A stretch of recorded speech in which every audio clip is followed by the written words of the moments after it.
Hello guys, my name is Aditya Mukherjee. I have secured 1257 rank in NEET UG 2025. मैं अभी आपके सामने अपने ओपिनियंस को शेयर करने आया हूँ 2024 नीट के बारे में, जिसको कि बहुत सारे इंडियन मीडिया ने, बहुत सारे शिक्षकगण ने हमारे जो कि बहुत ज़्यादा हम उनके रेस्पेक्ट भी करते हैं, उन्होंने बहुत कुछ बताया इनके बारे में। और लोगों को, क्योंकि ऐसा है कि लोग भरोसा करते हैं इन शिक्षक के ऊपर जो बहुत बड़े कोचिंग संस्थाएं चलाते हैं। उनके वजह से क्या है कि लोगों के बीच में भी ये कुछ गलतफ़हमियाँ आ गई है, जो कि इतने विद्वान शिक्षकगण भी ठीक से इनको समझ नहीं पाए हैं। जो कि मेरे को अभी लगता है कि इनको शायद से मेरा ये वीडियो उन लोगों से नहीं पहुँचे, लेकिन शायद से मैं मेरे अपने बुद्धिमत्ता से जितना मैं समझ पा रहा हूँ, उसको एक वीडियो बना के रख दूँ, ताकि अगर किसी को कोई देखे भी इसको तो वो समझ पाए कि बहुत सारे छोटे-छोटे चीज़ों जो कि गलत समय पे गलत चीज़ों के कारण हो सकता है कि एक बहुत बड़े ये जो टेस्टिंग एजेंसी है, नेशनल टेस्टिंग एजेंसी, इनके ऊपर इतना बड़ा एक कंसेक्वेंस आ सकता है। तो हम उसी पे देखेंगे, ठीक है। तो स्टार्ट करते हैं इंडियन मीडिया से। इंडियन मीडिया ने ये जो नीट यूजी 2024 है, कितना बदनाम किया उनको। मैं जो वीडियो का रेफरेंस ले रहा हूँ वो है यूट्यूब पे अवेलेबल है, आप भी जाके देख सकते हैं। नितिन विजय सर का एबीपी लाइव को उन्होंने दिया था इंटरव्यू, एनवी सर ने, वो मोशन के सीईओ है। उनका वो वाले वीडियो का, मैं नहीं कह रहा हूँ कि वो बोल रहे हैं, लेकिन उन वीडियो का जो मीडिया वाले हैं उन्होंने उसका टाइटल रखा था नीट 2024 कथित तौर पर एक स्कैम है। तो ठीक है, मैं आगे बताता हूँ जो भी मेरे को लगता है, और उन पे हम देखेंगे कितना स्कैम है, क्या है। मेरे मंतव्य को देखिएगा, मैं सारे चीज़ें जो भी मैं कोट करूँगा वो नितिन विजय सर ने ही बोला होगा। उनके साथ एक एंकर भी थी, उनका भी कुछ चीज़ों को मैं कोट करूँगा, ठीक है। सबसे पहला जो चीज़ आता है वो आता है, सबसे पहला चीज़ जो मेरे को थोड़ा सा एनटीए का भी गलती लगता है, वो है अचानक से रिज़ल्ट निकला, सब कुछ सही था। लोग ये मान भी रहे थे कि 715 इतने में कितना रैंक बन रहा था, 100, 150, 200 रैंक भी 715 तक लोग मान रहे थे। कोई ना, लोग थोड़ा थोड़ा डाइजेस्ट करने लगे थे, तभी इंटरनेट पे आता है किसी का 718, 719 मार्क्स आए थे। अभी ये इसलिए है क्योंकि 718 नहीं आ सकते ना, मतलब जो भी हमारा मार्किंग स्कीम है उसके अनुसार नहीं आ सकते। लेकिन एनटीए का ये गलती था कि अगर उन्होंने ये ग्रेस मार्किंग दिया तो इनको वो पब्लिक नोटिस में पूरा क्लियरली रिज़ल्ट के 10 दिन पहले जब भी उन्होंने ये डिसाइड किया कि हम ग्रेस मार्किंग देंगे, वो बता देना चाहिए था कि हम ग्रेस मार्किंग दे रहे हैं, ठीक है। और मैं मानता हूँ कि इतना बड़ा एजेंसी है, बहुत बार नीट कंडक्ट करा है। एक और बार अगर ऐसा हुआ ही है कि टाइम का इतना डिले हुआ है, 1500 बच्चे कम नहीं होते, 1500 बच्चों का टाइम का डिले हुआ होगा, तो 1500 बच्चों का एक और बार नीट करा सकते थे, या फिर कम से कम इसको ट्रांसपेरेंट रख सकते थे कि हमने ग्रेस मार्क दिया है। वो क्यों, वो ट्विटर पे लोग आएंगे, लोग शेयर करेंगे, और फिर 719, 718 पे। अभी देखिए, ये 22-23 लाख लोगों नीट देते हैं, ठीक है। लेकिन ये जो डॉक्टर बनने का प्रक्रिया है, लोग डॉक्टर के ऊपर बहुत भरोसा करते हैं, तो बहुत सारे लोग ये इंडिया मीडिया से जुड़े थे। अभी जिनको इस बात का समझ नहीं है नीट का, उन लोगों को तो ये पहला पॉइंट ही चुप गया होगा कि 718, 719 नहीं आ सकते। देखिए, ये बात समझने के +4 -1 ये वाला बात समझना है, वो पहले वो लोग समझे, ठीक है। और मैं मानता हूँ थोड़ा सा समझ के अगर कुछ गलत लगने लगे ना, तो बहुत लगता है कि बहुत कुछ गलत हो गया है। तो ये पहला पॉइंट, ये जनरल, मतलब जो भी जनरल लोग हैं, जनरल मतलब जो नीट के बारे में ज़्यादा नहीं जानते हैं, ज़्यादा खबर नहीं रखते हैं, बस ये जानते हैं कि ये क्या बोलते हैं, इंडियन गवर्नमेंट के क्या सब होता है, उन लोगों को यही पहला पॉइंट खटक गया होगा कि ये 718, 719। और मैं ये मानता हूँ कि एनटीए को ये नहीं करना चाहिए था, ट्रांसपेरेंसी रखना चाहिए था। इसके वजह से थोड़ा सा ट्रस्ट तो टूटा। उसके सिवाय जो भी कट ऑफ लेके जो भी बात हुआ है, मैं बताता हूँ। पहला उन्होंने मंतव्य ये किया था कि पेपर लेवल 2023 के अकॉर्डिंग था। अभी मैं बताता हूँ, मैंने भी 2 साल तक तैयारी की है नीट की। मुझे जितना ज्ञान है, 2023 के लेवल का ईजी था, 2023 से ईज़ी था। जितना भी बोलिए आप लोगों को बोलने के लिए, 2023 से ईज़ी था, उसके बराबर तो कभी नहीं था, उससे ईज़ी था। ये जितना भी मंतव्य कीजिए, अच्छा ठीक है, मान लीजिए ईज़ी नहीं था, मतलब उसी जैसा था। मेरा बात, मैं जितना ओपिनियन दे रहा हूँ वो मेरा ओपिनियन है, ठीक है। मान लीजिए ईज़ी नहीं था, लेकिन जो सिलेबस है केमिस्ट्री का, जिनको मान लीजिए नीट के बारे में नहीं पता है उनको बताता हूँ, बहुत क्रूशियल चैप्टर्स डिलीट हो गए थे। ऐसे भी चैप्टर्स थे बहुत याद करना पड़ता था, जो कि डिलीट हो गए थे। अच्छा, नीट का एक बहुत बड़ी चीज़ है ना कि अगर सिलेबस बड़ा होता है ना, जैसे कि 100 बहुत ज़्यादा चैप्टर्स हो गए, तो वो दिमाग में रखना बहुत मुश्किल हो जाता है। तो ये जो दिमाग में रखना जब ये मुश्किल हो जाता है, तो क्या है कि जब सिलेबस घट गया बहुत ज़्यादा, तो उससे क्या हुआ कि जो मेनली मैं बताता हूँ किनका इफ़ेक्ट हुआ, ये ड्रॉपर्स को इफ़ेक्ट हुआ। ड्रॉपर्स के पास दिन में 18 घंटा होता है पढ़ने लायक। जो लोग मतलब पढ़ने लायक मतलब टाइम होता है, ऐसा नहीं वो उसमें बहुत कुछ करते हैं, लेकिन इतना टाइम रहता है। और इतना, अगर पेपर 2024 ईजियर लेवल पे है, अगर पेपर ईजियर लेवल पे है और सिलेबस इतना घट गया है, तो ड्रॉपर्स क्या करेंगे, वही चीज़ को बार बार पढ़ेंगे। और क्योंकि इतना कम हो गया है सिलेबस, तो ये बहुत इजी बन जाता है कि ड्रॉपर्स जो कि बार बार एक ही चीज़ को पढ़ते हैं, उनके लिए ये इसको अचीव करना, ठीक है। तो एक जो मैं बहुत ज़्यादा सुना हूँ, एक लाइन, ये दो सिर्फ नितिन विजय सर ने नहीं बोला, बहुत सारे टीचर ने बोला है। अचानक क्या लोग इंटेलिजेंट हो गए? क्या एकदम इस ईयर पैदा होने वाले बच्चे बहुत इंटेलिजेंट हो गए? ये उनका क्यों ये बोल रहे, मैं बताता हूँ। इन लोगों का कहना है कि 605 में 26,000 रैंक बन रही थी 2023 में, और 24 में 605 में 76,000 रैंक है। तो नितिन विजय सर का कोट करता हूँ मैं, क्या एकदम इस ईयर पैदा होने वाले बच्चे 3 गुना इंटेलिजेंट हो गए? अच्छा, आप तो बहुत बड़ा विज्ञान शिक्षकगण हैं, मैं 2025 का भी डेटा लेके आऊँ इसमें। 2025 का 605 में अप्रॉक्सीमेटली मेरे पास जो डेटा है 1000 रैंक बन रहा है। तो 2023 के अगर रेफरेंस बना के अगर हम लिखे उस डेटा को, तो 26 गुना कम हो गया। 26,000 था 2023 में, और 2025 में 1000 हो गया, तो 26 गुना। तो मैं क्या ये कहूँगा अभी बैठ के कि क्या एकदम इस साल पैदा होने वाले बच्चे 26 गुना बेवकूफ़ हो गए? नहीं कह सकता ना, क्योंकि पेपर का लेवल, पेपर का सिलेबस, पेपर में बैठने वाले बच्चों की मनोस्थिति, बहुत कुछ चीज़ों पे ये पेपर का रैंक वर्सेस मार्क्स डिपेंड करता है। ये आपको भी बहुत अच्छे से पता है, ठीक है। तो ये कहना कि एकदम से इस साल के बच्चे 3 गुना ज़्यादा इंटेलिजेंट हो गए, कुछ भी हो गए, ये कोई सेंस बनाता ही नहीं है। जबकि मैं बताता हूँ, इस साल का भी मैं बताता हूँ। इस साल पेपर का, फिजिक्स का पेपर मेरे अनुसार टफ़ था, बिल्कुल टफ़ था, लेकिन मॉडरेटली टफ़ था। करने वाले क्वेश्चंस, अगर कोई अच्छा बच्चा है, ठीक ठाक से पढ़ा है, 130 ला सकता है, ठीक है। फिर भी मैं जो जे एडवांस में भी मेरा रैंक 4,000 के आसपास आया है, तो मैं भी 108 का ही सही कर पाया हूँ। क्यों? क्योंकि मेरा टेम्परामेंट ही नहीं था उस पेपर में। लेकिन जो 2023 के जो बार पेपर प्रैक्टिस करके आए ना, 2023 का उस लेवल का ही पेपर, उसी कम सिलेबस, रिड्यूस सिलेबस में लोग प्रैक्टिस करके आए हैं, तो 76,000 रैंक बनना कोई बड़ी बात नहीं है। क्योंकि एक ही पेपर का प्रेडिक्टेबल पैटर्न पे हज़ारों पेपर प्रैक्टिस करके अगर एक बेवकूफ़ बच्चा को भी नीट क्रैक करवाया, मतलब 605, वो सोच रहा है कि 605 लेके मेरा नीट क्रैक होना चाहिए, क्योंकि मैं 100 पेपर किया हूँ, मैं बेवकूफ़ हूँ, मेरे को कुछ समझ नहीं है, लेकिन मैं रट्टा मार के इतना मैं ला सकता हूँ और मेरे को 605 पे सीट मिलना चाहिए। ये तो बहुत गलत बात है ना।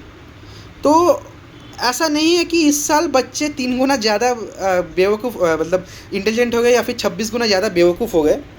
ये बहुत ज़्यादा डिपेंड करता है उस पेपर का ईज़ी होना, ठीक है। पहला तो सिलेबस कम हो जाना, पेपर का इजी होना, और बच्चों का तैयार ज़्यादा होना, ठीक है। ये सब सारा फैक्टर आता है, और तब जाके ये 3 गुना हुआ है। अगर और इजी हो जाता तो 6 गुना 5 गुना हो जाता।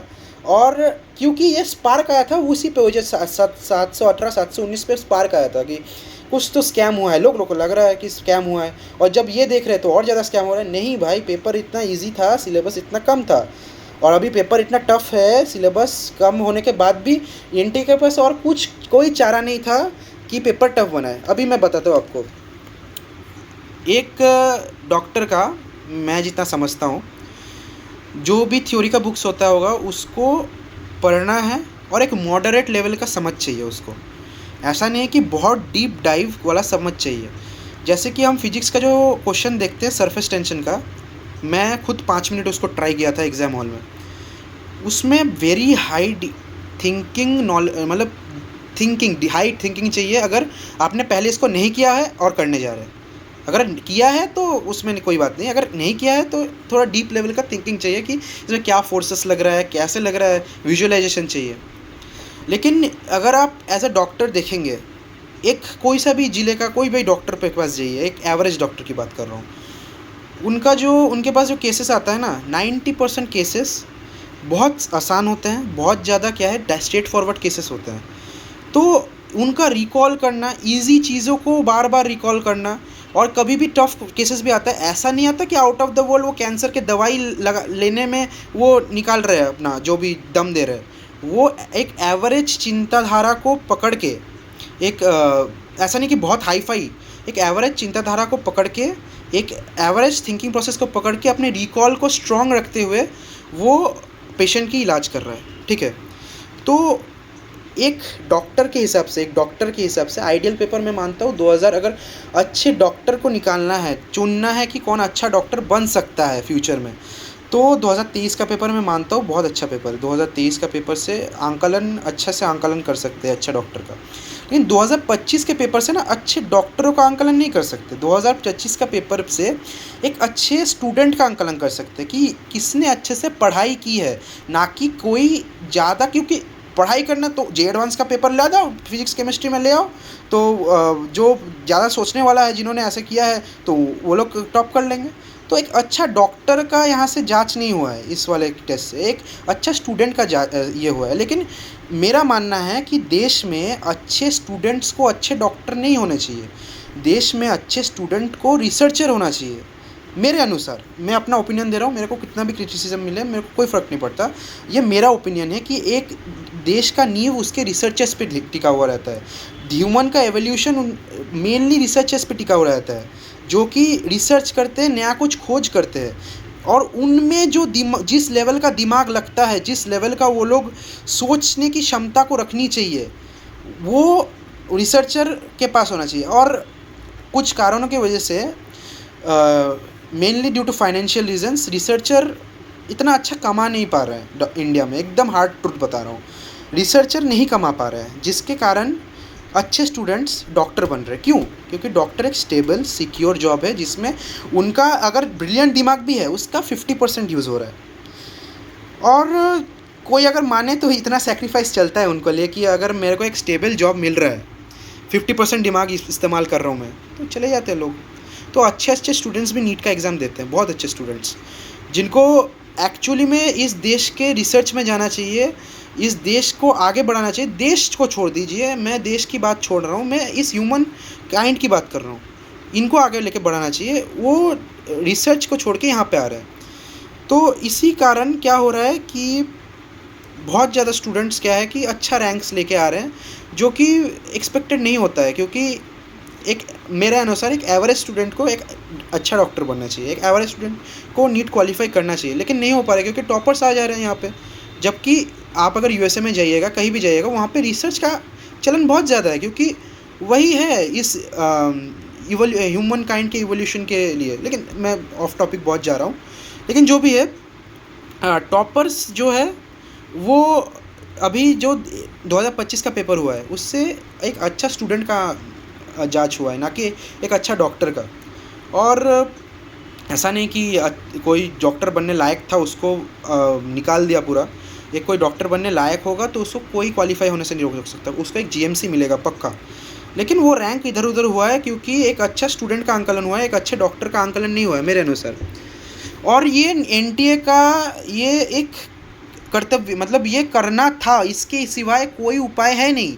इतने कम सिलेबस में, एकदम ऑनेस्टली बोल रहा हूँ, इतने कम सिलेबस में अगर आपको ये वाला ट्रेंड नहीं रखना है कि 605 पे 76,000 रैंक मिले, अगर 605 पे आप 26,000 रखना चाहते हैं तो पेपर को टफ होना पड़ेगा, और जब भी पेपर टफ होगा तब अच्छे डॉक्टर्स नहीं, अच्छे स्टूडेंट सिलेक्ट होंगे। यही हुआ है इस साल, अच्छे स्टूडेंट सिलेक्ट हुए, ना कि अच्छे डॉक्टर सिलेक्ट हुए। सिलेक्ट मतलब टॉप किए, सिलेक्ट बिल्कुल हुए, अच्छे डॉक्टर बिल्कुल कहीं नहीं गए हैं। जीएमसी में वो भी हैं, लेकिन अच्छे मतलब टॉप कॉलेजेस में नहीं होंगे। अभी टॉप कॉलेजेस में अच्छे स्टूडेंट मिलेंगे आपको, ना कि अच्छे डॉक्टर्स। तो अगर वही मार्क्स वर्सेस रैंक रखना है तो टफ़ किया है। और यही अगर एक विशेषज्ञ है कोई एजुकेशन में, तो उसको ये बिल्कुल समझ में आई कि इसको टफ़ किए बिना इसको कोई चारा था ही नहीं कि हम इन लोगों को कोई कुछ बोल पाए, जो कि इसको कथित स्कैम बोलते हैं। जबकि ये नॉर्मल है, ये समझने लायक है। अगर कोई थोड़ा सा भी बुद्धि रखता है तो ये समझना चाहिए कि इजी पेपर कम सिलेबस में ऐसा ही मार्क्स वर्सेस रैंक आएगा। अगर टफ बनाएंगे तो उससे क्या है कि डॉक्टर आइदर तुम टॉपर हो, आइदर तुम इस दुनिया के भविष्य को बदलने के लिए तुम रिसर्चर में जाओ, फिर वो वाला मार्क्स वर्सेस रैंक नहीं बनेगा, फिर ये वाला मार्क्स वर्सेस रैंक। जब तक टॉपर्स इजी पेपर देते रहेंगे, टॉपर्स मतलब जिनके पास बहुत अच्छा दिमाग है, वो इजी पेपर देते रहेंगे, तब तक ऐसा मार्क्स वर्सेस रैंक आएगा। ठीक है। और टॉपर्स तो हिलने वाले हैं नहीं। इंडियन का जो भी फाइनेंशियल कंडीशन इंडिया में जैसे भी एक डॉक्टर को रखा जाता है, रिसर्चर को रखा जाता है, उसके अनुसार तो नहीं हटने वाला ये वाला। तो इसके वजह से अच्छे स्टूडेंट को ही सिलेक्ट करना पड़ेगा अभी अगले साल से। अच्छे डॉक्टर जीएमसी में बहुत ज़रूर पहुँचेंगे, ऐसा नहीं है कि सिलेक्ट नहीं होंगे, बिल्कुल सिलेक्ट होंगे, लेकिन टॉप में नहीं पहुँच पाएंगे। टॉप में अच्छा स्टूडेंट पहुँच पाएगा। अच्छा, और बहुत कुछ मैं बोल रहा हूँ, वैसे तो मेरा ही ओपिनियन है। और कुछ पॉइंट्स पे आते हैं। अच्छा, ग्रेस वाली पॉइंट पे, ग्रेस वाला क्या है कि यहाँ पे आप अगर मैं जिस इंटरव्यू के लिए मैं बोल रहा हूँ, ये एनवी सर कुछ बेकार से रूल्स को एज्यूम कर लिया कि इतना टाइम बचा था। ऐसा मैं अप्रॉक्सीमेटली बोल रहा हूँ, ऐसा है कि वो लोग बोल रहे थे कि आधा घंटा लेट दिया, तो आधा घंटा लेट में पहला आधा घंटा में वो लोग माने कि बायोलॉजी कर लिया सारा, तो उसके अनुसार आधे घंटे में बायोलॉजी का आधा, मतलब बायोलॉजी का आधा कर लिया, 45 मार्क्स का ग्रेस मार्क्स दे दिया। अरे तुमको कहाँ कौन कि ये वाला ही ग्रेस मार्क्स पैटर्न ही हुआ है। ये सब भड़काने वाले कुछ भी बोल रहे हैं कि ये वाला, वो लोग एज्यूम कर लिया कि ऐसे ही हुआ है, ऐसे ग्रेस मार्क्स दिया, इतना ज़्यादा ग्रेस मार्क्स दे दिया। लेकिन तुमको किसने बताया कि ऐसा ये वाला तरीका अपनाया गया है ग्रेस मार्क्स का? किसी ने नहीं बताया। आपने ये बस एज्यूम किया है कि ऐसे हुआ है ग्रेस मार्क्स वाला, और उन लोगों को, वो आप लोगों को बता रहे हैं, जबकि आपके पास खुद कोई प्रूफ नहीं है कि इस वाले को फॉलो करे थे। मैं मानता हूँ कि एनटीए को देना चाहिए कोई प्रूफ कि इसको फॉलो करते हुए हमने दिया है, लेकिन अगर नहीं दिया है तो आपको एज्यूम करने का भी हक नहीं है, और एज्यूम करके लोगों को बताने का हक नहीं है। क्योंकि आपको पता है कि बहुत सारे पेरेंट्स देख रहे होते हैं जो नीट के बारे में कुछ नहीं पता है, बस नीट पता है इससे मेरा बच्चा डॉक्टर बन जाएगा। उनको अगर ये सब गलत चीज़ें बताएंगे, वो तो भड़केंगे, वो लोग प्रोटेस्ट पे आएंगे, जबकि है नहीं, इसमें कुछ गलत नहीं है, बिल्कुल सही एकदम। और भी मैं पॉइंट्स बताऊंगा जिससे आपको पूरा, अगर थोड़ा सा भी दिमाग है, आप पूरा कन्विंस हो जाना चाहिए। अच्छा, और कुछ बताता हूँ मैं। अच्छा, उनका और भी कहा गया था कि सवाल में एम्बिग्विटी। अच्छा हाँ, फिजिक्स का जो क्वेश्चन था वो एटम्स का। अच्छा, उनका बोला था कि सवाल में एम्बिग्विटी है, क्या वो पूरे साल में एक ठीक से पेपर नहीं बना पा रहा है, ये उनका ये क्वेश्चन था। अच्छा, अगर पेपर में एम्बिग्विटी है, अच्छा मान लीजिए पेपर में 180 सवाल में 4 सवाल में एम्बिग्विटी है, ठीक है। अगर पेपर देने से पहले उसको किसी को नहीं पता चल रहा कि उस 4 सवाल में एम्बिग्विटी है, तो वो तो पेपर तो मेरे सामने आया, सबके लिए उस पेपर में एम्बिग्विटी है, तो सबको अगर गलत समझता है, कुछ भी होता है, तो वो सबके लिए सेम है। ऐसा नहीं है कि मेरे लिए वो एम्बिगुअस है, किसी और के लिए एम्बिगुअस नहीं है। अगर वो एम्बिगुअस है तो सबके लिए एम्बिगुअस है। तो पेपर जब हम देते हैं, उस कंडीशंस को समझिए। उसमें पेपर अगर ढंग से, मतलब मैं नहीं मान रहा ढंग से नहीं बने, वो एक क्वेश्चन में हो जाता है, बहुत कुछ थिंकिंग प्रोसेस होता है, जो कि ऐसा कुछ होता है, बहुत कुछ स्टेटमेंट्स होते हैं, वो हायर लेवल पे सही हो जाते हैं, वो प्रोफेसर्स के दिमाग में घुसता है, वो बहुत कुछ ऐसा चीज़ होती है जो हायर लेवल थिंकिंग लगता है। लेकिन जिस एनसीईआरटी लेवल पे हम पढ़ते हैं उसमें हम नहीं सोच पाते हैं। तो पेपर्स ढंग से बनाने की बात नहीं है, एक ही क्वेश्चन में एम्बिग्विटी था और पेपर ढंग से बनाया गया था। अगर एक एम्बिग्विटी भी होती है तो सबके लिए एम्बिग्विटी होती है। इससे कोई प्रोटेस्ट करने की मतलब मैं तो कोई पॉइंट नहीं समझ पाता हूँ। लेकिन क्योंकि पेपर जब मेरे हाथ में आता है, सरफेस टेंशन वाला क्वेश्चन मेरे पास भी आया था, सबके पास आया था, सब डरे थे, ठीक है, सबके पास सबका अभी उसके ऊपर माइंडसेट अगर अभी रोने लगे कोई कि पेपर टफ आया है इसलिए नहीं कर पाया, तो पेपर टफ आया, सबके लिए टफ आया, जो भी ले आया है सबके लिए टफ आया है, ठीक है। तो इसको समझिए। वैसे मैं बहुत कुछ मिस भी कर रहा हूँ वैसे। अच्छा 720 में से 720 वाले भी, अच्छा अगर 720 में से 720 बोल रहे हैं कि 720 में से 720 इतने सारे बच्चे लेके आ गए, मैं बोलूँगा इस साल 720 में से 720 एक भी बच्चे लेके नहीं आ पाए, क्या दुख की बात है। इतने सारे बच्चे लेके आ गए, बोल दिया तो इतने सारे बच्चे लेके आ गए, इस साल 0 बच्चे लेके आ गए, तो क्या फ़र्क पड़ता है उससे? कुछ फ़र्क पड़ता है? आप लोग जो इतना चिल्ला रहे हैं कि 720 में से 720 इतने बच्चे लेके आ गए, इस साल 0 बच्चे लेके आए, क्या फ़र्क पड़ता है उससे कि 720 कितने बच्चे लेके आए हैं? पेपर ईजी है, 720 ज़्यादा बच्चे लाएंगे, पेपर टफ है तो 0 बच्चे लाएंगे। 720 के 700 के ऊपर भी नहीं ला पाएंगे, 690 के ऊपर नहीं ला पाएंगे। तो पेपर इजी था, सिलेबस कम था, बच्चों को इजी लगा, बहुत लक के फैक्टर्स भी रहते हैं पेपर में, बहुत कुछ रहता है, ठीक से पढ़ना के बात रहता है। तो अगर आ भी गया उससे स्कैम क्या हो जाता है उसमें? मैं बोलूँ अगर इस साल स्कैम हुआ है कि किसी का ऐसा हुआ है कि 50% पेपर सबको लीक हो गया, कुछ भी मैं अगर बक दूँ कुछ भी हो जाएगा, कोई भी स्कैम। अगर मैं 720 में से 720 ज़्यादा बच्चे ले आए तो वो स्कैम हो गया, और 0 बच्चे लेगा तो स्कैम नहीं हुआ, कुछ भी हो गया। तो अगर इस साल 0 बच्चे लेके आए हैं, मान लेते हैं 690 प्लस 0 बच्चे लेके आए हैं, अगले साल नहीं, मान लेते हैं अगले साल ईजी पेपर आता है 2024 जैसा, 690 पे रैंक शायद से 3500 4000 होगा, तो मैं बोलूँगा 4500 लोग इस साल पहले साल पिछले साल 690 कोई नहीं लाया था, इस साल 4500 के ऊपर बच्चे 690 के प्लस ले आए, तो क्या उससे कुछ स्कैम हो जाता है क्या? पेपर इजी था, सिलेबस कम था, इसको समझिए। और भी कुछ पॉइंट्स है मेरे पास बोलने लायक। अच्छा लोग जब ये बोलने लगे कि टाइम कम मिला है उनको, अच्छा टाइम कम मिला है, उनमें से 1563 बच्चे में से कम मेरे को जितना सोच है 40 से 50 बच्चे ऐसे हैं जिनको 2.5 से 3 मिनट पेपर लेट में मिला है। तो ये जो चीज़ है, तो बहुत सारे लोग फिर से वो प्रोटेस्ट करने लगे कि इन्विजिलेटर को ऐसा है, या हम लोगों को भी देरी से पेपर मिला। अरे मिलता है देरी से पेपर, हम बहुत सारे सेंटर्स पे ऐसा हुआ है, क्योंकि कितना आप कंट्रोल कर सकते हैं। 1.5 मिनट देरी से मिला है, मेरे एक दोस्त को 5 मिनट देरी से मिला है। तो अगर 5 मिनट देरी से मिला है, इससे अगर कंप्लेन करने जाए, देखिए यूनिफॉर्मिटी रखना इस बारे में बहुत मुश्किल है।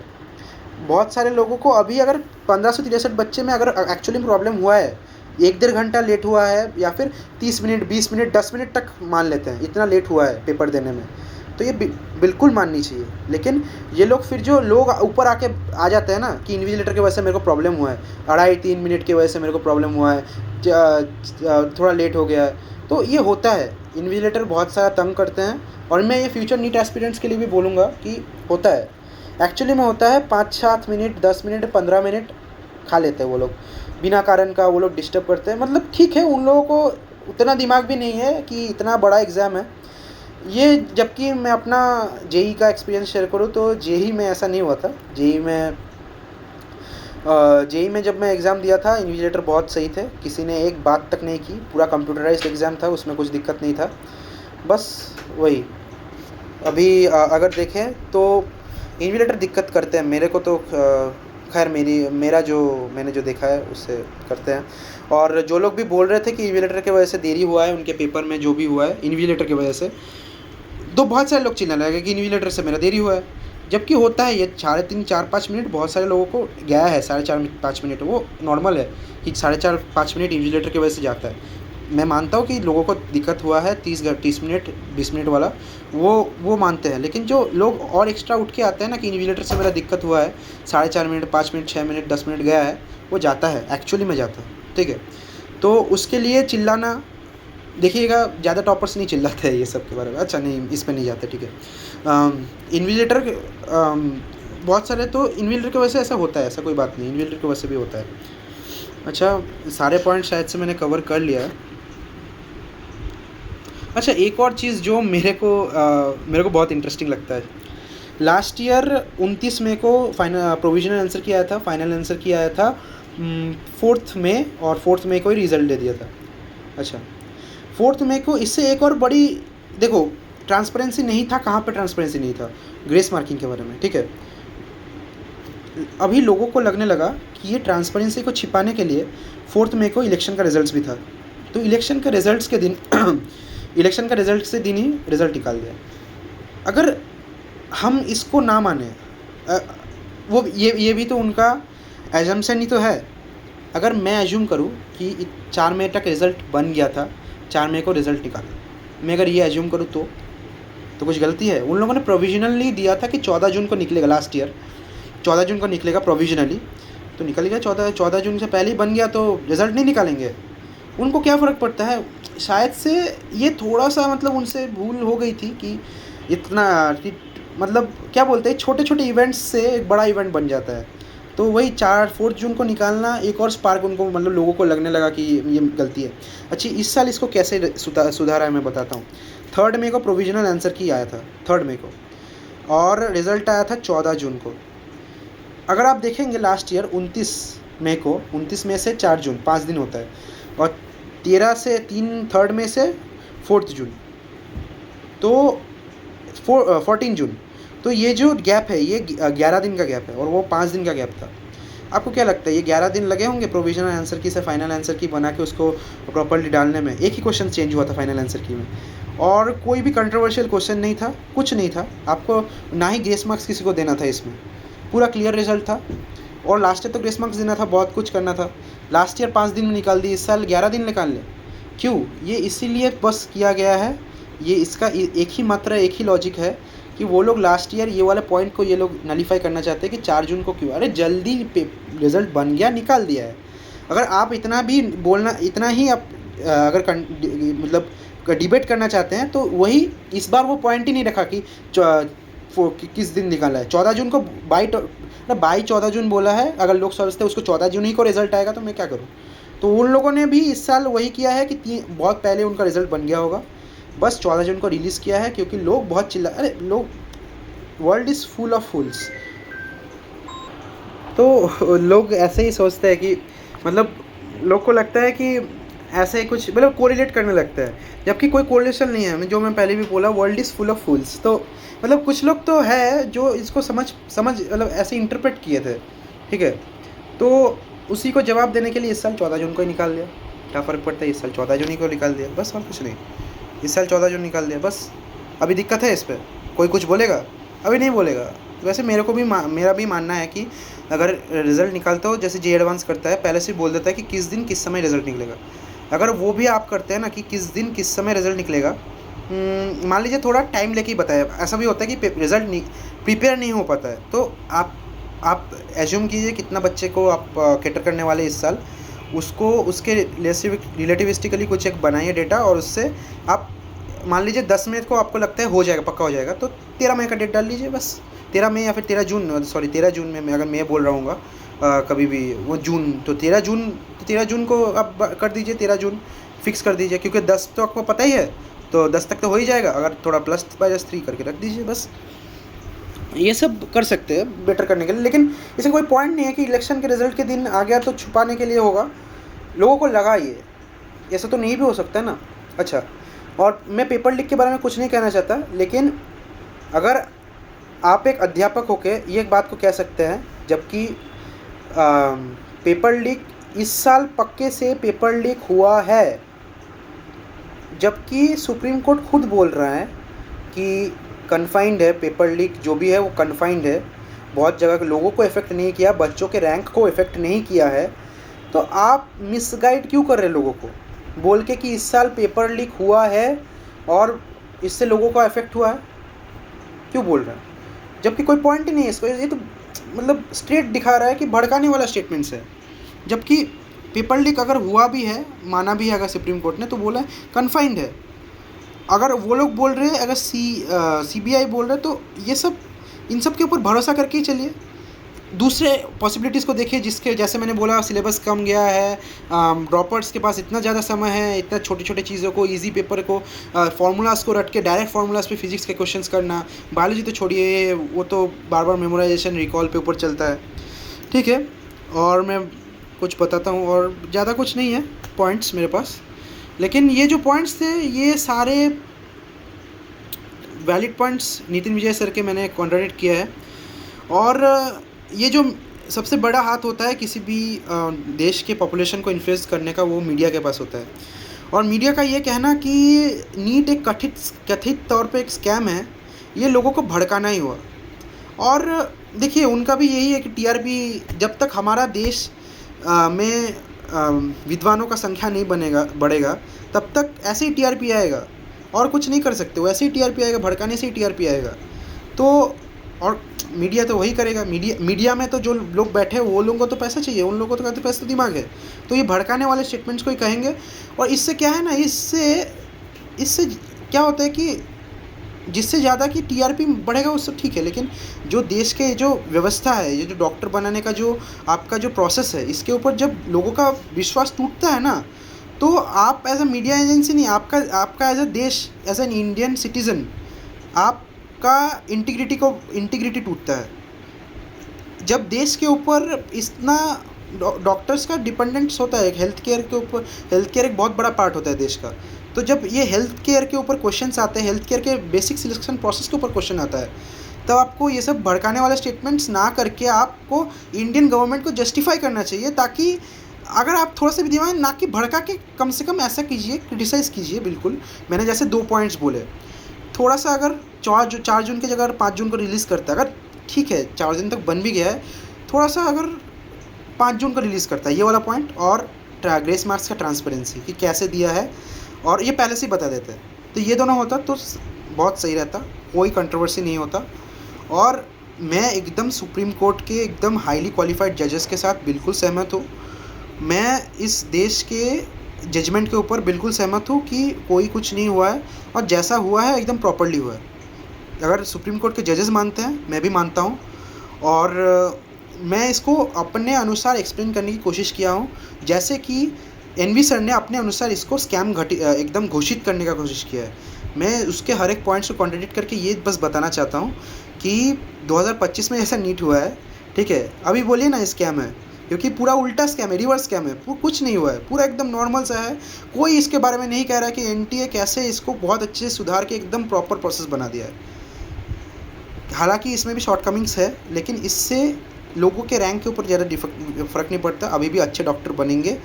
और ये इंडियन गवर्नमेंट आपको एक आश्वासन, मतलब अपने व्यवस्था के ऊपर, अपने जो भी डॉक्टर बनाने का जो भी पाथवे है, इसके ऊपर ये एक कड़ा जवाब है कि ये बिल्कुल सही है। तो यही था मेरा व्यू। आप सहमत नहीं भी हो सकते, कोई बात नहीं, लेकिन जितना मेरे को कहना था मैं कह चुका हूँ। तो आज के लिए धन्यवाद।